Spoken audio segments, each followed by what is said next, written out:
Hello class, my name is Jane and today I want to talk to you about an amazing concert held at the Central Branch of Brooklyn's Public Library.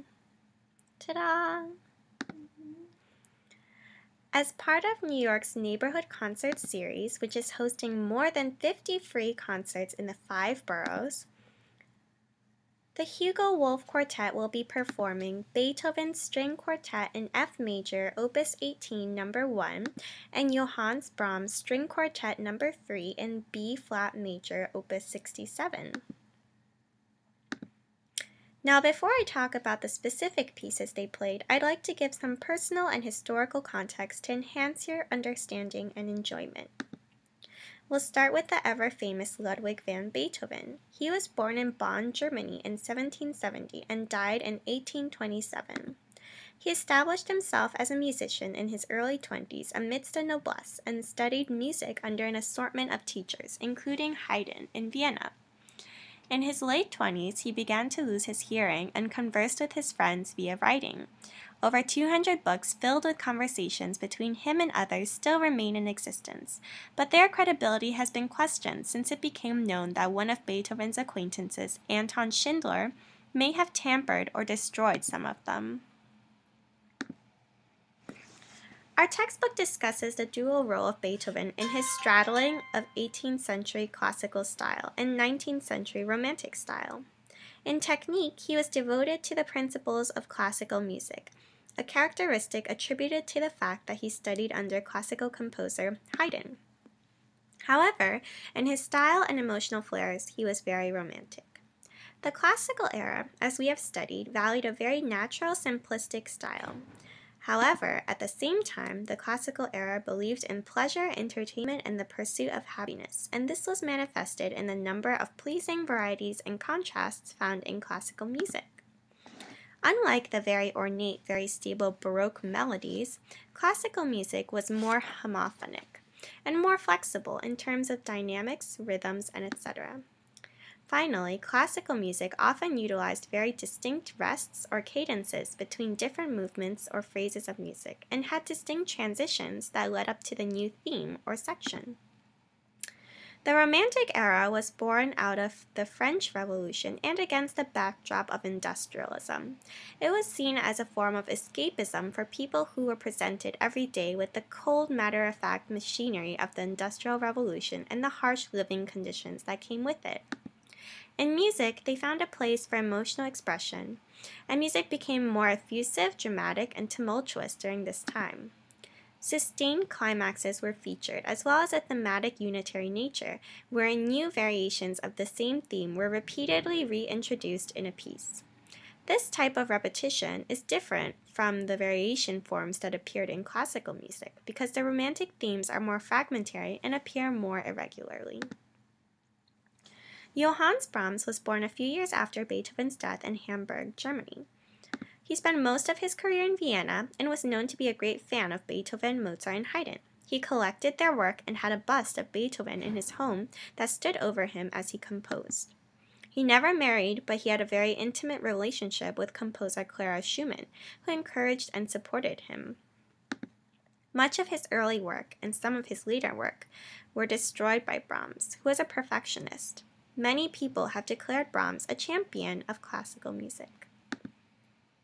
Although Brahms lived during the Romantic era, he and a group of other prominent musicians advocated a return to the classical era. He composed many pieces that followed traditional classical forms like the sonata form, theme and variations, and the rondo. The two main groups advocating for and against the Romantic style of music was led by Johannes Brahms of the so-called conservatives, and Franz Liszt of the so-called radicals. So now that we've covered some basics about the composers and the historical and musical context that they lived in, let's explore the specific pieces that the Hugo Wolf Quartet performed. It's estimated that this particular string quartet was composed between 1798 and 1800, making it a good example of Beethoven's first period of work, which emphasized a classical style as seen by Haydn.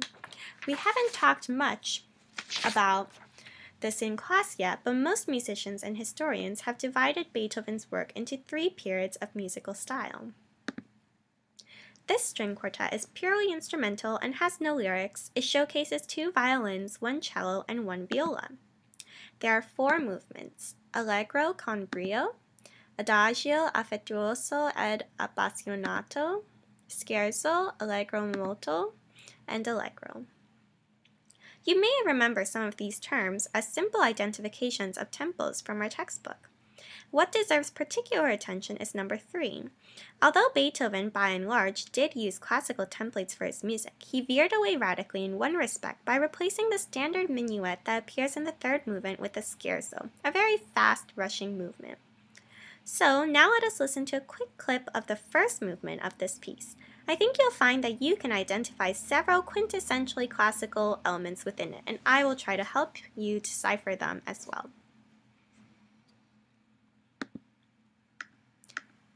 So we're going to start off with a relatively quiet, slightly brisk pace that builds up here into a crescendo and speeds up in tempo.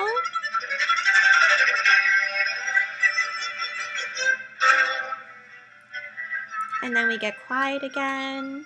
We're going to have a few roller coaster swings in the dynamics.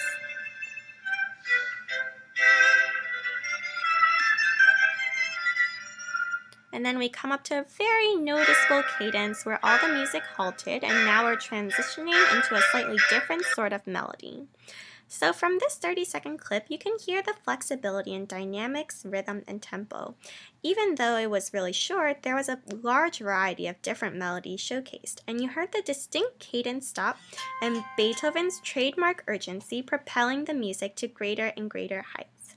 And at the same time, even though it does feature such a wide variety of different elements, it's already a bit toned down from the ornate Baroque style that it descends from, and you can sort of hum along to it. Now let's look at Johannes Brahms String Quartet No. 3 in B-flat major, Opus 67. This was composed around 1875, and it's also purely instrumental in having 2 violins, 1 cello, and 1 viola. It has 4 movements: vivace, andante, agitato, allegretto non troppo, and poco allegretto con variazioni.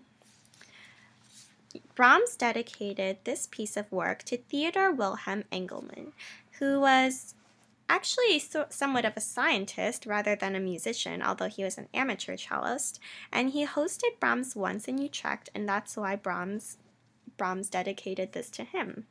This was the last string quartet that Brahms wrote, and it alternates between very sunny tunes to very dark, angsty melodies. So we've covered a lot of history in the past few slides. It's an understatement to say that these 2 men took music seriously. Music was their life, what drove them from one stage to the next. Everything they believed in could be found in their compositions.